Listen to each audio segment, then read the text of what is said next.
Hi, everyone. Welcome to Live with Janome. I'm Anne Hein, embroidery software specialist for Janome America. And let me get my camera on so I can say a proper hello. There we go. And I'm going to add this little part there. There we go. So welcome, everyone. Today is a really special day because it's my birthday. I'm celebrating a big one, and I'm happy to celebrate it with all of you. I am 65 today. I started celebrating my birthday on my live day back in 2020 when we started doing our first live. So I've been doing these for the past 5 years. And it's really been fun. And I really enjoy that I get to spend my birthdays with you guys, at least a part of my birthday. I have more to go today. So before and after. So there'll be cake a little later. And so that's kind of fun. And I have family here, so I'm having a great time celebrating. But I just want to spend a few minutes with you guys on my live day to talk to you about creating some artwork in our software. And today we're going to talk about using our shapes, converting to curves, maybe some editing nodes, how to use an offset. What else is in there? How to use the shape tool for trim. So we can do that kind of things. So I want to show you all of that. I have a little piece that I did. It's actually over there on the screen of my machine at the moment. I haven't stitched it out yet. I've been a little busy with some things happening here, so I haven't done my stitching. But I love creating, and what's on the screen is just beautiful, and I know it's going to stitch out really, really nice. So let's get to that part of it, and I will get the software up here. Let me get that going. It's over here, and here we are. So here we go. So I just want to go over a couple things before we jump right in. So over here, this is where you would set, let me close this one more time to show you. Right here is where you set your machine and your default hoop. So each time you open a new page or create new, that will be there. And if you click on it, it opens up and you can change, your machine model up here and your brand, because we are multi-branded. And then you can choose whatever hoop. My default hoop is my RE46. So I'm just going to leave it there. When you select it, it just pops over there. The next area that causes a lot of confusion is this fabric area. So I'm going to open that up. And what the fabric is, these fabrics right here, they're just a graphic of the fabric, and they are all under the normal category. This means their density based on a 40 weight thread is preset for you, but you also have the opportunity to change any of that. So, and it's really the look of the embroidery, how full the stitches are. So I pretty much stay with normal, but here are the other categories. And if you went to ultralight, if you were going to stitch on any of these, and I have stitched on tulle, I've changed it to ultralight. It makes my life so much easier. I don't have to play with the density so much. I don't have to play with all those options. It presets it for me. So for the most part, most of us might be in the normal area. If you wanted something with a heavy stitch out, you would move to here. The same thing going down here. These would be a little bit lighter in the stitching, and you'll notice it on the stitch count on the screen itself. So I stay in normal. And then this part here is the color of your background. I use white because I think it demos well, but there are times, and I'll show you with some of the work I'm doing today, I like to change the background color so I can see a little bit more of what the stitching will look like. So you have that opportunity. If you're sewing on a really dark color, you can see what your stuff's going to look like. So that's what you would change that for. All right, I'm going to leave mine where it is. I'm going to select OK, so everything's good. And we have it right there. And then, of course, this is how you go into the program, whether you're going to create new, open, or browse. So I want to go to browse first today because I do have my CM17 hooked up. And you know what's amazing is last week I was at a quilting retreat at a quilting situation in Alto, New Mexico. We had a CM17 retreat, and it was so much fun meeting everyone. And I did something with I had my software open and people had their machines on, and I could see everybody's machine. We had such good Wi-Fi there. I could see everybody's machine here, and I could connect up to any of those machines through my software, which is really cool. I sometimes have my S9 on, so you would see that here. But today I do have my CM17. Let's see what's on the ready to sew screen because I can connect up right here. And this is what's on my ready to sew screen. This is the design, one of my final designs. And I'm going to pop that up. I'm going to double click it so I can have it in the software here today. And you can see it came in the RE46, but I'm actually stitching it in the in a different hoop. I'm stitching it in the SQ28D. Okay, so you can see with using my hoop, it will auto default to that hoop, and then I can change it. Now I went up here to change my hoop where the CM17 is, and I prefer to go up there because when I go to change the hoop, I click there. It gives me the hoops and I can choose whatever one I want, this one. And then when I get done, I can click over here to turn it off. Now, when I go to my machine hoop icon here, and you can still do that, there's no problem. You get the icon over here so that you can change your hoop right here, or you can add a hoop with the plus for multi-hooping. So here you would go for multi-hooping, and maybe I only want to add one extra hoop. There we go. And you can see down here, there's my extra hoop. That plus is for multi-hooping, and we'll cover that in another lesson.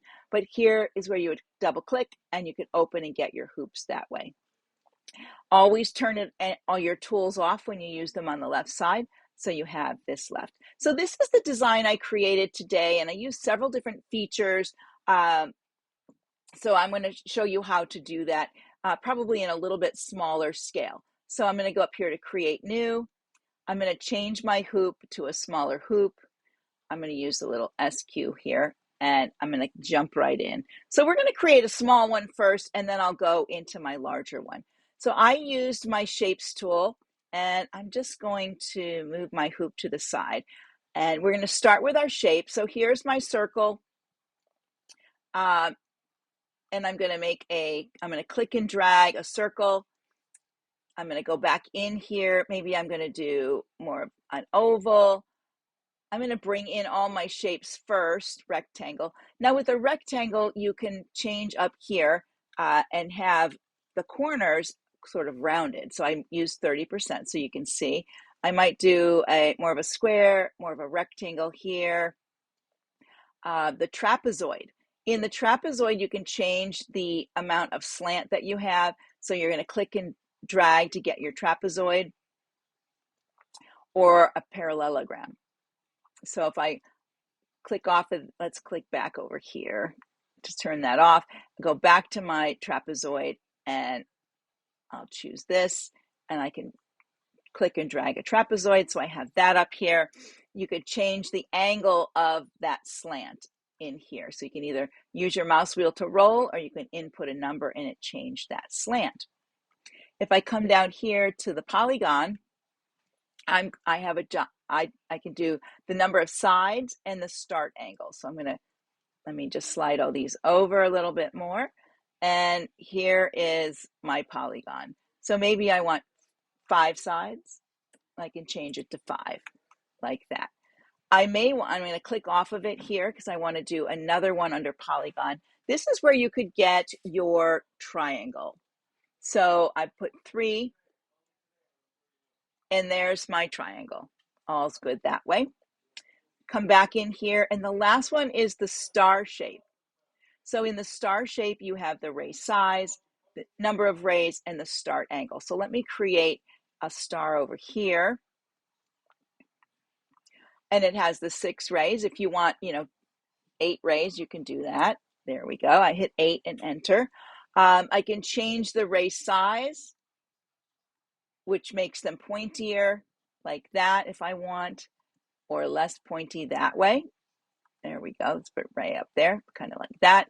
And then the number, I did the number, and then the start angle is where, it's turned. So you can have it, anywhere you want. So I may want that kind of a star. I'm going to do one other star, and I may change to a bigger hoop because I'm putting a lot of these together, but I had started mine earlier with, I'm going to do a 5 pointed star. Here we go. And then I'm going to change the rays to be a little pointier like this. And let me change there we go, put that back. All right, so there are all my pieces that I could put into my design. And actually, I think I will jump right into the large one. So what I'm going to do is go back down. I could go here to change my hoop, or I really prefer to go up here. And you can see now that I've gone to my machine, I have options here because I have things on my screen. I have the center to hoop. I have that change this. Now, the only thing that's selected is 1 star. It will base it on that star, bringing everything to the center. And then let's change to this hoop here. We're going to work in this hoop here. All right, so now that I have everything here, the one thing I do not want, I'm going to turn my hoop icon off. I don't want outline. So there's the outline there.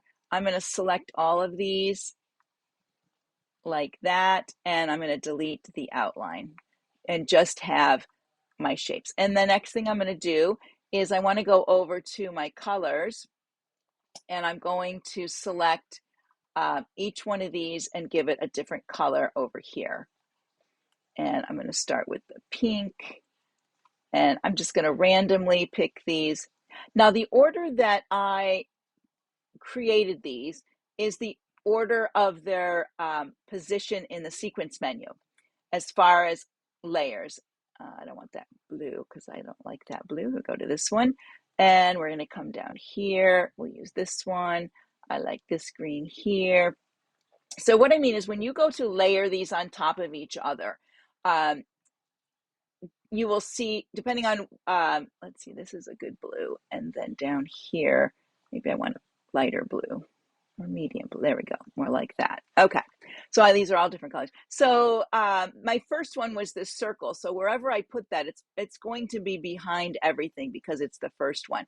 I can move its position, and I'll show you that as we go. So what I want to do is, and I can make these bigger as I go. If I need them a little bit bigger, I can always use the corner arrows to stretch them up. So I'm just going to start moving them around, putting them in different places. Maybe this one would look good down here. My oval, let's see, I want to make him a little bit taller maybe. Oops, taller. And then a little, maybe slightly fatter. There we go, put him right there. And this guy down here, let's make this one much bigger. There we go. So you can see, depending on when I entered them in, their position, whether they're layered on top of something or not. Let's put this kind of star over there. I'm going to move this guy up. Now it's up to you if you want any spaces in your design, like I have some spaces right there, or if you want things, perfectly close together. And so I can make this one larger. Maybe I want this green one, and I'm going to go in here. If I want to change their order, I would select it, right click, and right here is order, and I could bring it to the front one.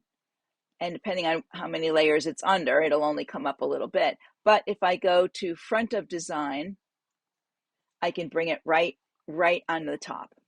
Maybe this one, I want to bring this one to the front of design. There we go, so it can be on top of there. Put this little back under there. Maybe it needs to be a little bigger. There we go. My circle can be a little bit bigger. There we go. And maybe this one. All right. So I kind of have my things in there. Let's go look at the one I brought over.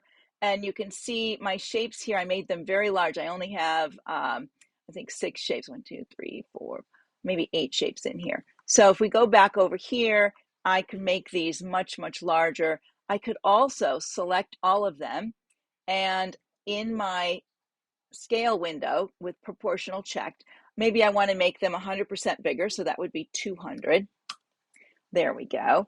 And now they're all large without me having to play around with their sizing as we go.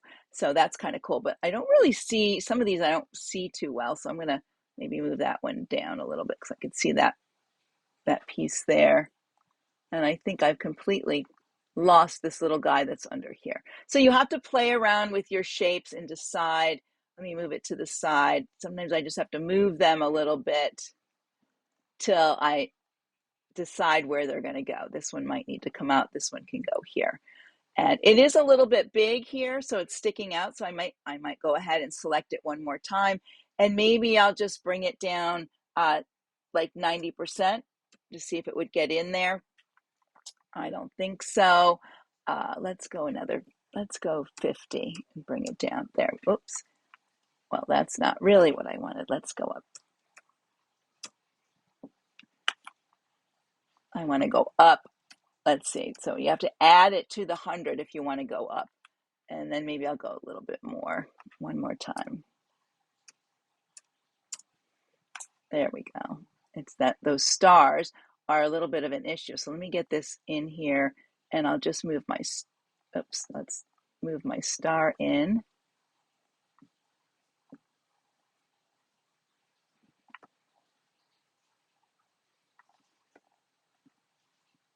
There we go, put him in a different spot. So you kind of lay them around where you like them. And then from here, you can change the colors of them, change where they are. But now you can go in here and start to do some things like changing their patterns. So under properties, I have the purple one selected and it's a step fill. I want all of these to be step fills anyways. And I can pick patterns like this. So I'm going to get this one here and maybe I want these little waves there. This little guy down here. So you can go through and pick all these different ones. Maybe that there. Let's go over here. Let's go way down here. There's some down here. These circles are really nice. And you can change all your patterns. So some patterns are going to look better than others depending on your fabric or your letter or what color it is. Sometimes you can't see them. I'm going to get the stars that are down here in my star. There we go. I like that. What else do we have down here? Some interesting ones. Maybe I want some A's in there. This one over here. I can come down here and I'm just scrolling. That's very intricate. Look at that. That's very intricate. I like that. And then I'll do one more. I think I have two more to pick here and we'll go down here and see. This is kind of an interesting one. And then this orange one, I'm going to use that. All right, so there are my shapes. I'm actually going to, did I do the green down? Yep, I did. What I'm going to do is I am going to copy this and put it on another page because I want to show you two different things with this. So I'm going to put that back there. Let's go to my machine and center to hoop. There we go. Now, let's go, we'll use this one here. One of the things I did in my examples is I cut it apart and left little channels between it. And to do that, one thing is there's a tiny little green sticking out there and this is my copy, so I have to ungroup it. I'm going to take that green and just bring it under there a little bit so it's not sticking out so much. I could move it to the front. Let's see what that looks like. There we go. If I want it on top of the purple, that's not bad. It's a little too close to that green one though. There we go. That's better. Okay. So I'm going to chop this up and put some channels in there. And the way I did this is I used my rectangle tool and I made a narrow rectangle over here like that. And it really, let me select it. And it really needs to be a width of about 0.3 or 0.2 to have enough. I don't need the outline, so I'm just going to delete it. And I'm going to bring it over here and place it on my design. I may need to stretch it up so that it comes all the way out. I can copy paste it. Doesn't matter what stitch it is. I'm going to copy and paste it. I'm going to move it over here. And then I'm going to rotate this one just a little bit. I clicked on the ends and you can see the rotate arrow is there and I can bring it over like this. Let's see what it looks like down here. And I need to make it click again so that I can stretch it so it goes to the edge because I want to cut all the way through it. I can use that one again, copy, paste it, move it over here. I can rotate it. I can rotate it around. Now these little pluses in the center here, if I moved that plus down here, it's going to rotate off that plus sign. So let me show you what that looks like. So see how it's turning, and I'm kind of skewing it at the same time, which I didn't really want to do. There we go. It's gonna turn off that axis on there. And this is the one I'm gonna play with a little bit more. So now I'm gonna move it back in here, and then I could put another one. Maybe I take this one and copy paste it. And where is that little, when I move it over, let's get when you're gonna get that arrow when you hit your rotate. See, it's right here. Let me change the color on this because then you guys can see it. There it is. So that's where it's going to rotate off of. So if I move that to the bottom here, or even off of there, when I go to rotate, it rotates off that centerpiece. So I can just move my cursor and I could just do it like that. That's a very handy tool to know how that works, okay? And then I'm going to click back on here to get the sizing arrows, and I'm going to size it up so it goes outside of there. And actually, I think I want to rotate it all the way, and then I want to bring the arrow back. Oops, let me undo that. It's getting a little crazy here. There we go. Where's my arrow? Put the arrow back in the center, and I'm going to make this one fit right there. All right. So the one that I made skinny down here, I want to make this a little fatter. I can click here and make it fatter. But what if I wanted to curve this line? Any of the shapes, when you want to work with any of the shapes, this is really a shape, any of the shapes that you're working with, you have to use the convert to curves in order to get your edit nodes in different places. So if I was working with the rectangle and I went up here, let's go back up. If I just hit edit nodes, I would just have the shaping nodes for a rectangle. It's only going to change the curve of it here, or the size of it. It's not going to let me get any other shaping in there, so I can't manipulate the outside shape.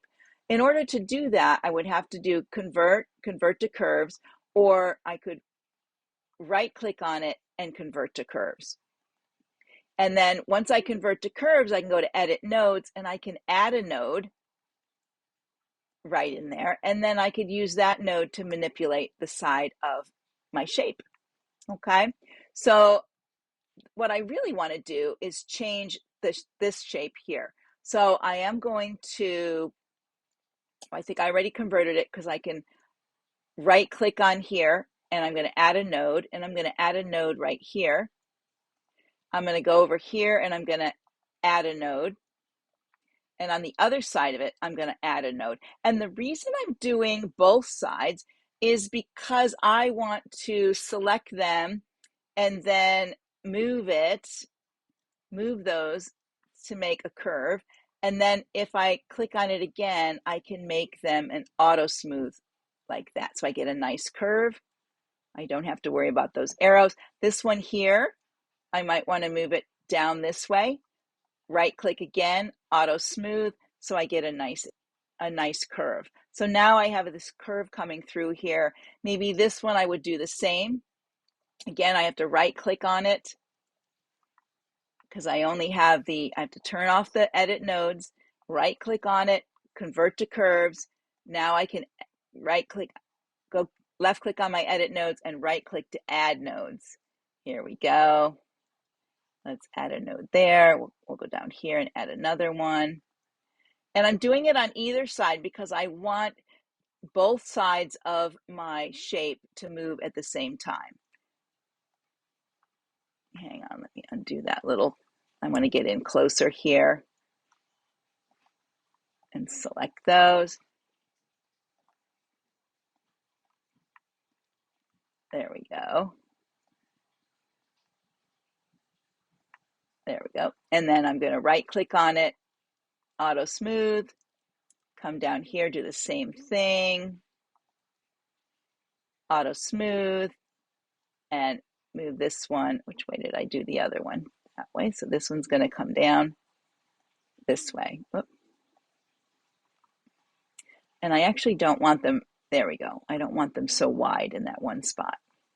But you could make your shape wider and narrower by using those nodes. So it's important to know when you're working with shapes, if you want to manipulate that shape, that you want to use your edit nodes. But if it's a shape, you need to first convert it to curves. So it gives you the elements you need to work with. That's what convert to curves does. Anytime we bring in a Jeff file or an embroidery file and we want to work with a certain area, we have to select convert to curves for that part, because then it renders it to the elements to allow you to edit it. Okay, so that's something to remember. You don't have to convert a whole design. You can take part of it. All right, so now that I have this like that, the reason I wanted to do that is I'm going to select all of this. I'm going to put my cursor on here and right click, shaping, and trim. We love trim. Now, if you had, a lot of times I use trim when I'm working with logos and letters, because that inside part of an E or a B or a G, a lowercase g, those don't, when you delete the background, they do not delete that part. And when you do, it fills in with a different, with the background, another background color. So if you select both the inner and the outer of that and hit shaping and trim, you'll have the ability to cut away. So I did shaping and trim, and now I can select these and delete them. And look what's happening. I have these nice little cuts in there. I do have these jump stitches, so I'm going to go back in here and I'm going to select all of it and then break apart, right click, break apart. So now I don't have these lines here are my hoop lines. And then I go in and check, because sometimes when you break it apart, like this one here, see how nice this side is and this is not. This is one of those cases where you can select this part and you can go over here to stitch flow direction, and you could put a little line in here, and depending on which way you point your line, you can get a better look at those stitches because they're running in a different direction. This one here, I could put a little one in. It might, there it goes. It did make that little change in there. And then I just go through and see this one here. I don't know if this one turned into a, nope, it's still a step fill. These all look good. So I will just go through, like this part here does not look like that. I'm going to use my stitch flow again. And depending on which way I turn it, it gets better looking and better. There it is, almost. So you have a better look at your shapes. This one looks pretty good. It's pretty light down there, but I think it's okay. Sometimes when you're cutting it apart like this, you'll get a little area that turns into satin. That's this little part. That's okay down in there. If I didn't want to have this little part, okay, I could select it and then delete it. And then what I could do is I could either take a little artistic license to it and change the shape of this a little bit. I would have to convert it. Oh, it's already converted. I can go to edit nodes. Let me see what's going on with that. If I select it and edit nodes, there we go. I could just do a little artistic license on that. Now this part here, let me go back to selected. I'm not sure the waves on this are looking all that great. Again, I have control. I can come to my stitch flow and move it around to see which way it looks best. Ooh, that's looking good. You can also bend this line a little bit too, so you can get things like that. When you're bending it, sometimes you break it, so you have to remember that while you're working. You can sometimes get a bend here and a bend there to get the wave going. There we go. So you could do something like that with it. So you have to remember to play with all your different tools to get the looks that you want. And playing with these shapes, these are really interesting. If I took this and changed my fabric background color, let me just make it black so you can see that better. Oops, forgot to hit OK. Helps if you hit OK. There we go. So now you can see what that looks like a little bit better rather than the white. Sometimes I'll do this also because these hoop lines bother me. So I can bring it over here and see what it's going to look like, and gives you a better idea of what it's going to look like. So this is kind of a fun way to work with shapes and create artwork. Another fun thing to do is the one that I brought over from my machine, this one here.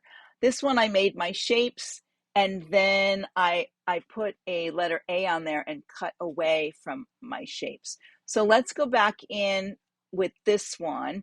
I'm actually going to reduce some of my shapes over here that I brought in.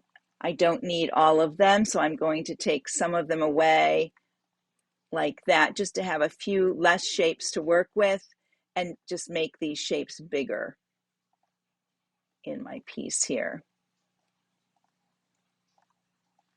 Let's make that one. And we'll move this guy over. Now, when you want to put a letter on top of here, I want to make sure all the, let's see, let's make you come over here like that. And I may bring this one to the front like that. That looks too much like that other one.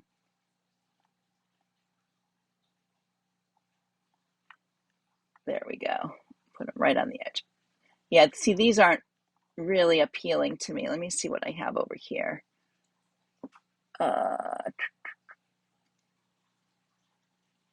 Okay. Well, I have a couple of circles, so.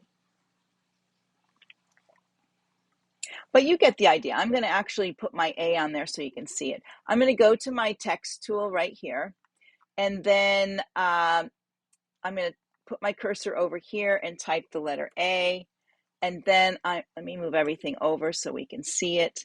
And then I'm going to click in here, and I'm just going to scroll through the different fonts. Ooh, I like that one. Let's maybe do that one. And you can pick any one you like in here. Oh, that's a good one. I'll do this typing one, I think. And then I'm going to lay it on top of here. I might drag it a little bit bigger and rotate it kind of like that. Let's put it in the center. I'm going to leave the outline on that one. But what I'm going to do is I'm going to select everything now. I'm going to right click, shaping, and trim. And then I should be able to delete just the inside. So I'm going to come down my use colors and click on the X, and I deleted just the inside. Let's go in close. And it left that outline for me. And it has some jump stitches. So I'm going to take my jump stitches away, select it, right click, break apart. And that actually, let me get all of them and then break apart. There we go. That removes those stitches in there. I can select the A again, like that, and it's an outline, so I'm going to go to my outline running, and maybe I want it satin serial, and I'm going to make it 3.0 millimeter mm. I am in inches, but I can input numbers with mm. Let's see if this has an outline. It does, so that needs to be a satin serial. If you were in metric and I gave you a measurement in inches or imperial, you could put in, maybe it's maybe I want 2.5 inches. You would put 2.5 IN. Oh, I don't think that works. I did that wrong. 3.0 mm. There we go. All right, so it does have its little outline on it. That looks kind of cool. And then how I got the all of these stitches on here is I selected each of the sections, and this is coming in as a, let me go back here to my browser because I have it on in here too.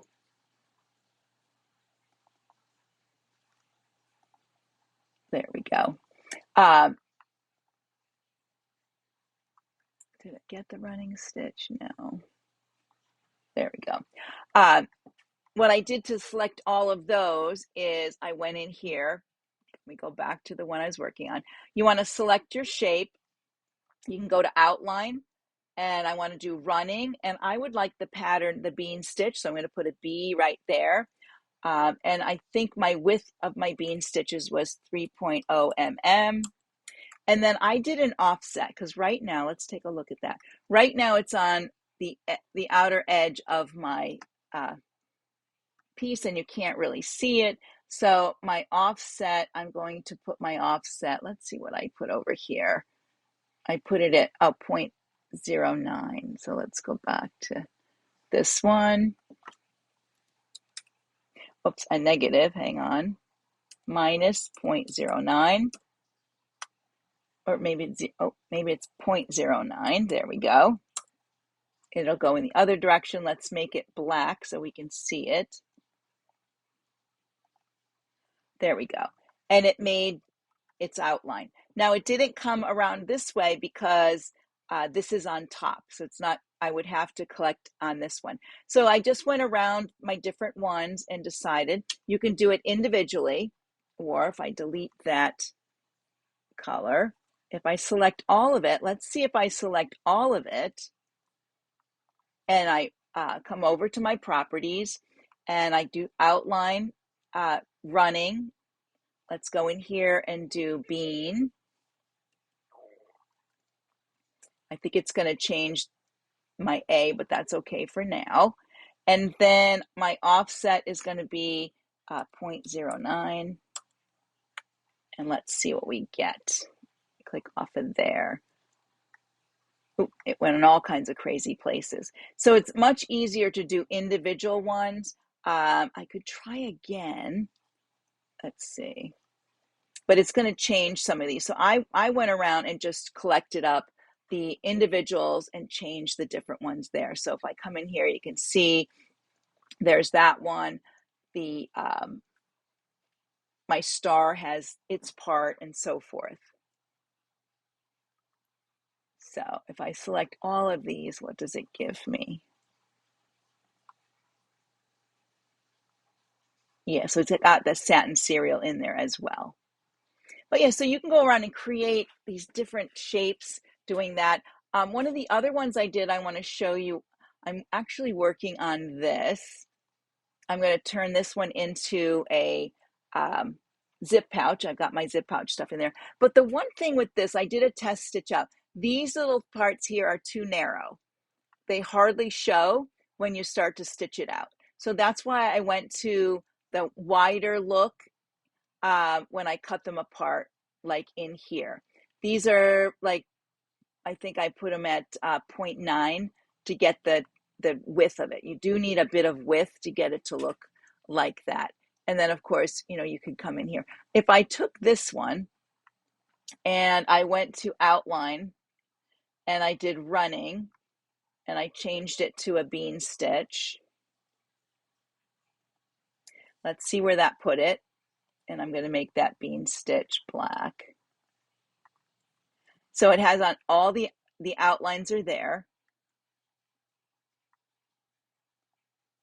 So I could select an individual outline at this point, go to my properties, and I could offset it at 0.09. Let's see where it goes there, or the other way.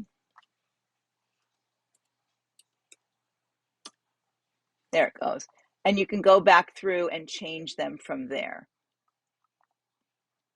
So just go back through, changing your offsets to negative 0.09. It'll go to the inside. So I first put them all around. I did it on all of them, and then individually I'm moving them in.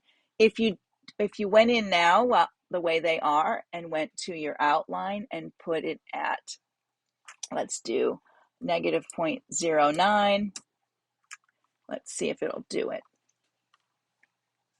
See, some of them went in, some of them went out because they're going off of these other areas. So it really gets a little messy. So once you do it the one time, do your offset separately and you'll have it all put together. All right, I'm going to go back to the camera. And so I challenge you guys to go ahead and be a little creative with your shapes. This is a good way to play with shapes and with the patterns that are in there. So you can make these little vignettes. You don't have to make a great big one, do 3 or 4 little small ones just to see what those stitch outs look like, and challenge yourself to cut them using another shape to change them. You could actually use, maybe you made one and you wanted to cut it, make it a circle on the outside. So place a circle on there, do your cut, and it'll, you can make, holes in things and stuff like that. So it's a really fun way to play with your software and learn a few of the tools, so that when you're creating something, maybe you're working on a logo for a friend, or maybe you converted something to stitches, but you don't know how to work with those shapes that are in there. This is where you learn how to work with those shapes. You need to select those shapes if they need to be converted to give you nodes. If not, sometimes when you convert a graphic, especially if it's just like a JPEG, you get a lot of nodes in there. If you're converting an SVG, they come across very cleanly, a lot less nodes to have to play with. So you learned a lot in this one. I hope you learned a lot in this one, using your shapes in different ways, and what those shapes you can actually do with them. Working with cutting something by using a shape. So you're using your shaping. You're going to collect everything up and do shaping, trim, and it'll make a cut for you. Increasing the size of your letters, so you have that using break apart. What other tool do we use in here? I feel like we used a bunch of different things. So take your time to play with this, so you'll learn how to use these tools. And so I'm going to let you go. I'm off to have a little bit of party time with my family. So thank you for joining me today and celebrating my birthday. I'll see you again next week. Bye for now.